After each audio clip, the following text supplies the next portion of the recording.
Պարոն Բաղդասարյան, երեք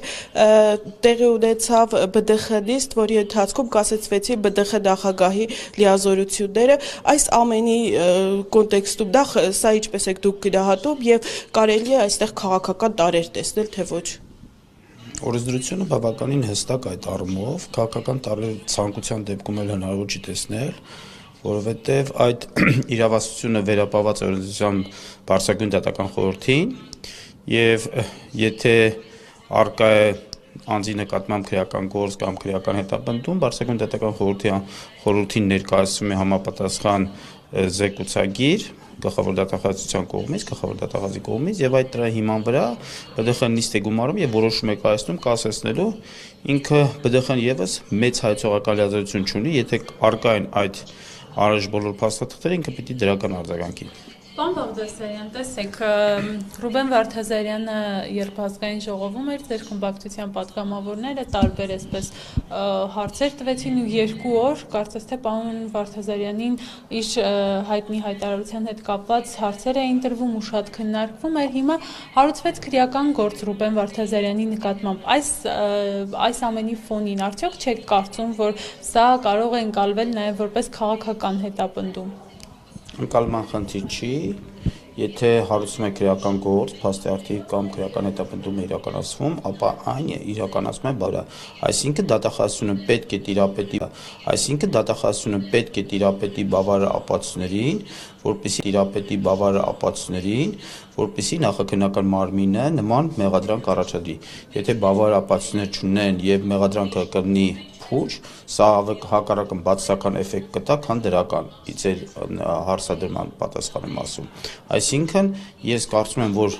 գլխավոր դատախազությունը լինելով պրոֆեսիոնալ իրավաբաններ գիտակցում են ամեն այս գործի կարևորությունը եւ ձեռք բերված ապացույցները պիտի լինեն ավելին քան սովորական քաղաքացու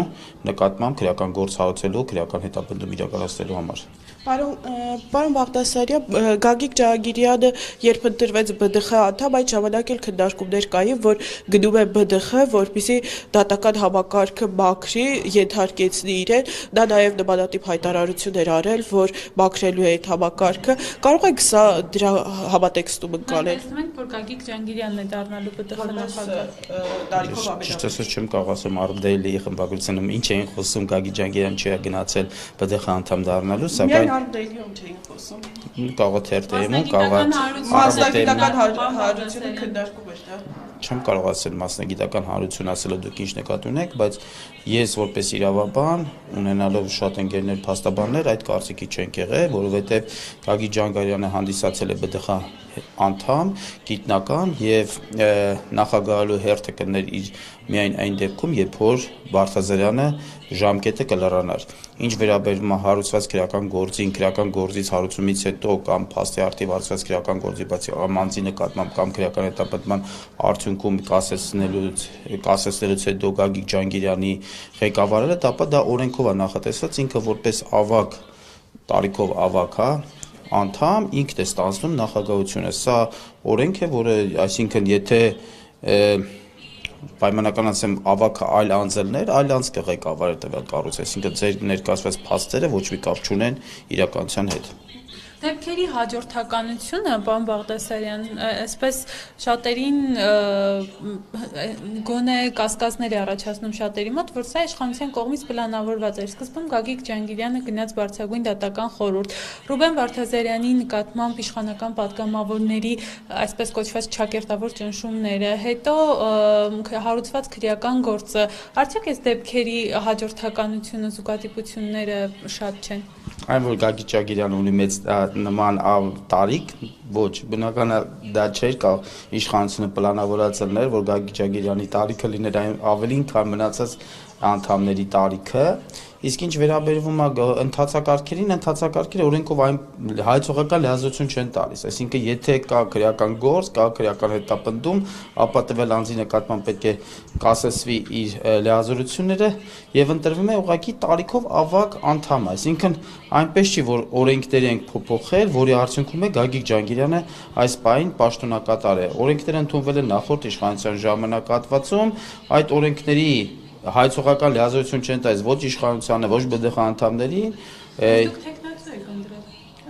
այսինքն տեխնացու չընտրենք։ Պարոն Բաղդասարյան, բայց ընտրելու ժամանակ էլ հիշում եք, որ քննարկվում էր հենց Գագիկ Ջհանգիրյանի տարիքը, որ տարիքը մեծ է, տարիքը չի համապատասխանում, հետո հակափաստարկները բերվեցին, որ չէ, տարիքը համապատասխանում է, այս դեպքում իսկ դուք ասում եք չէի կարող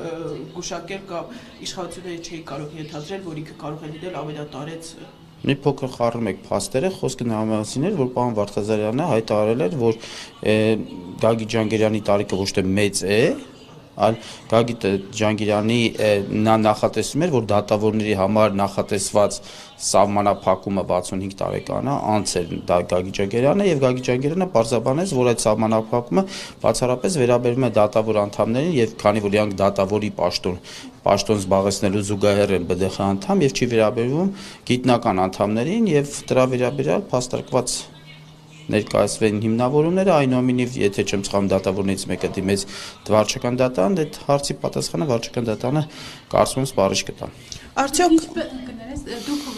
որպես օրենսդիրի ներկայացուցիչ Ռուբեն Վարդազարյանի գործունեությունը բարձրագույն դատական խորհրդում ինչպես եք գնահատում։ Որպես օրենսդիր չեմ կարող ասել, որովհետև որպես օրենսդիր գնահատող մարմինը չեմ դատական իշխանությանը, որպես իրավաբան կարող եմ ասել եւ այդ մասին ես հնչեցրել եմ նաեւ լիագումար նիստերի ժամանակ, բացասական եմ գնահատում, երբ որ նման անձնավորությունը քաղաքականությամբ զբաղվում, այսինքն ինքը մեկ իմ հարցադրմանը, հայտնում է, որ ինքն է այո որպես ԲԴԽ նախագահ ստորագրել այդ հայտարարությունը նախորդիվ հարցադրմանը, որ հնչեց Արտակ Մանուկյանի կողմից, նա ասում է ոչ, դա ես չեմ արել որպես ԲԴԽ նախագահ։ Այսինքն լուրջ չեմ համարում մի մարդուն, ով կարող է գալ դա ազգային ժողով եւ ցանկացած հարցից հետո պատասխանի 170 աստիճան տարբեր պատասխաններ եւ կարծում եմ, որ ցավում է, որ լրագրողները փոխանակ հարցադրման դիմեին, թե ինչու չեք մի պատասխանի շուրջ մնում, այսինքն ամեն անգամ փոփոխում եք պատասխանները, իրեն ուզում էին դիտարկել որպես զոհ։ Իրականում իր պահվածքը կոռեկտ չէր եւ ընդունեք կոռեկտ չինի, եթե ձեր հարցին մի պատասխան տամ, այնուհետեւ ձեր գործընկերոջ հարցադրմանը 140 աստիճան այլ պատասխան տամ։ Դուք լուրջ չեք ընդունել այդ պատգամավորին եւ թույլ տվեք փաստենք, եթե լուրջ չեք ընդունի նման պատգամավորին, պատգամավորը լուրջ չի կարող ընդունի նման ԲԴԽ նախագահին։ Պարոն Բաղդասարյան, կարող եք այստեղ արձանագրել, որ Վարդազարյանի գնալով ԲԴԽ-ն մաքրվում է, այսինքն սկսում է իրավական աշխատել։ Ես չեմ կարծում, որ միջև այդ պահը իրավական չի աշխատել, եթե ձեր տերմինը օգտագործենք, եւ ես ծանոթ չեմ ԲԴԽ-ի որոշումներին, որ դիտարկեմ թե արդյոք ԲԴԽ-ն, Դուք իր աշխատելը բացասական գնահատեցիք։ Ես իր հայտարարությունը բացասական գնահատեցի, որտեղ ինքը ես հրապարակել եմ, ինքը որպես ԲԴԽ նախագահ ստորագրել է մի փաստաթղթի տակ, իսկ ազգային ժողովում հրաժարվում էր, ասում էր ես դա չեմ արել որպես ԲԴԽ նախագահ, այսինքն իրենց կայքում այդ փաստաթղթը հրապարակելիս տակ իր ստորագրությունն է եւ իր ստորագրությունից առաջ գրված է ԲԴԽ նախագահ, սակայն հիշում եք ազգային ժողովն ներկայացավ եւ ասում էր ես դա որպես ԲԴԽ չեմ արել, որպես սովորական քաղաքացի եմ այդ հայտարարություն արել եւ այս իրավամերժությունը, որ առաջացրեց դժգոհություն падգամավորներին եւ մարդը, որ կատարում է մի քայլ, պիտի պատասխանատվություն կրի այդ կատարած քայլի համար, ավելին, եթե այդ մարդը ԲԴԽ նախագահ է, ինքը պետք է իմանալ որպես ԲԴԽ նախագահ նման հայտարարություն անելու ինքը իրավունք չունի, այսինքն կան պաշտոններ, որ իրավունք չունեն անելու քաղաքական հայտարարություններ։ Եթե ինքը ուզում է նման Վարդազարյանը դատավորներին կոչ է անում ապացուցել իրենք պատերի տակ վնգստացող դատավորներ են, սա վարչապետի ձևակերպումն է, թե օրենքի նվիրյալներ։ Դա Այսինքն որ լրագրողը հարցնում է այդ հայտարարության միշտ ինչն էր քաղաքական, դա լուրջ խնդիր է։ Ես ուզում եմ բացատրեք, դուք բացատրեք։ Կարծում եմ որ ազգային ժողովի լիագումար նիստում հրապարակվեց այդ տեքստը եւ շատ լավ գիտակցում եք, որ դա շատ քաղաքական հայտարարություն էր։ Այդ հայտարարությունը արվել է այն ժամանակ, երբ որ քննարկում էր որոշ մարդկանց խափանամիջոցները եւ իր հայտարարությունը մեսենջեր դատավորներին, որ ճակերտավոր ասած ես տերեմ ներժեք այդ միջնորդությունները։ Այդ հայտարարությունը արվել է ի պատասխան Հայաստանի Հանրապետության վարչապետի հայտարարությանը օգտագործելով նույն տերմինաբանությունը։ Դուք կարող եք ասել որպես քաղաքացի ինքը կարող է նման հայտարարություն անել, այո, որպես քաղաքացի, բայց ինքը քաղաքացի չի, ինքը պաշտոնատար անձ է եւ մեր պետությունում որտեղ սահմանադրությունը գերակա է, պիտի մենք հասկանանք, որ որոշ պաշտոնատար անձինք իրավունք ունեն անելու քաղաքական հայտարարություններ, դա լինի զինված ուժերի ղեկավարը, ԲԴԽ նախագահան, դատավորները, իրենք պետք է զգոն մնան եւ իրենք պետք է ձեռնպահ մնան քաղաքական հայտարարություն անելու։ Եթե իրենք որոշում են քաղաքականությամբ զբաղվել կամ որոշակի քաղաքական թմերին, որոշակի քաղաքական գործիչներին լավություն անել կամ փորձեն այդ իրանց ուղղությունը պահպանեն, ապա իրանք պետք է դիմում գրեն ազատվեն այդ պաշտոնից եւ զբաղվեն քաղաքականությամբ, սա է պահանջում սահմանադրությունը։ Եթե մենք այդպես չվարվենք, անկախ նայած ով է այս բային քաղաքական ղեկավարը, ով որ ուժն է ղեկավարում պետությունը, դա լուրջ վտանգ է պետության կառավարության համար, դա լուրջ վտանգ է սահմանադրական կարգի համար։ Վարդազարյանը իրավունք չուներ դատավորներին այսպես հորդորելու, որ իրենք ապացուցեն, որ իրենք օրենքի նվիրյալներ են։ Ինձ թվում է այդ հարցի պատասխանը դուք ինքներդ ունեք, Վարդազարյանը չի հանդիսանում առանձին սուբյեկտ, Վարդազարյանը, եթե դիմում գրեր դուրս գար, այո, իրավունք ուներ, բայց երբ որ ինքը դիմում չի գրել պաշտոնը պահպանելա, որպես խորհրդի նախագահ, իրենք որոշումներ հայտարարություն իրականացնելու համար պետք է տվել հարցը դնեն քննարկման խորհրդի կողմից, ստանան որ այդ հարցի վերաբերյալ դրական պատասխան, այնուհետև այն հրապարակեն։ Սա իրավունք ունի Վարդազարյանը, որովհետև այդպես գրված է սահմանադրության, որ ինքը պատկերացեք մի իրավիճակ, որ պայմանական ասեմ, հա, մեր հանձնաժողովին վերապահված իրավասությունը, հանձնաժողովի նախագահան միանձնյա հայտարարում է, որ տվյալ օրենքը ստացել է դրական եզրակացություն առանց այդ նախագիծը դնելու քննարկմանը, ինչ կանի արդելի լրագրողը դրանից հետո հանձնաժողովի նախագահին եւ ինչ չարեց դրանից հետո արդելի լրագրողը ԲԴԽ նախագահին հարցնելով ինչու չեմ թիրախարում, բայց օրինակ եմ վերում, ինչու դուք նման քայլ եք կատարել, որ դա անհասկանալի է, իր լիազորությունները առանձին գոյություն չունեն, ինքը լիազորված է իրականացնել սահմանադրության եւ օրենքներով միայն այն գործառույթները, որ թվարկված է օրենքով եւ սահմանադրությամբ, ինքը որպես հանձնաժողովի նախագահ, որպես սուբյեկտ չի կարող միանձնյա որոշումներ կայացնել, դա նորմալ չի եւ ես ցավում եմ, որ դուք ասում եք իրավական հանրույթը չի քննադատել դա, նորմալ չի, հա, նորմալ չի, երբ որ ԲԴԽ նախագահան միանձնյա հայտարարություններ անում, այնուհետև նաև պատասխանելով հանրապետության վարչապետին։ Նորմալ չի ԳՇՊՏ-ը, երբ որ քաղաքական հայտարարություն անում։ Եվ նորմալ չի, որ լրագրողները ասում են, ի՞նչ է պատահել, այն մարդը հայտարարություն արել, ձեր քաղաքական թիմը չի նման կերպ վարվում։ Չի կարող, նորմալ չի, հասկանում եք, նորմալ չի, որ լրագրողները։ Հա, հարց եք տալիս, ես ձեր հարցին պատասխանում եմ, որ դա նորմալ չի։ Եվ նորմալ չի պետության ներսում, որ լրատվամիջոցները չեն հարցնում այդ մարդուն, այ եղբայր, բա դու ԲԴԽ չեն հարցել, ես լավ շահուշադիր նայել եմ,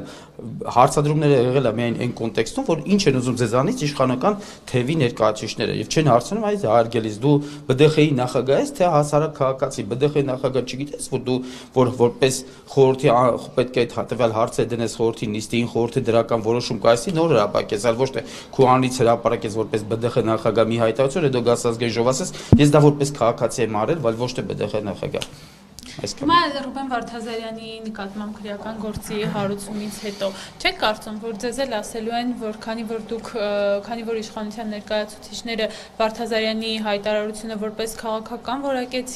որակեցին որպես մարտակոչ, դրա համար էլ նրա նկատմամբ հարուցվեց քրեական գործ։ Դրա համար ինքը ըստ ձեզ իրականացրեց հանցագործություն, իրարքում դիտեցին հանցակազմ եւ նման ԲԴԽ-ն որոշում կայացրեց։ Դե հանցագործություն կատարելու փաստը դեռևս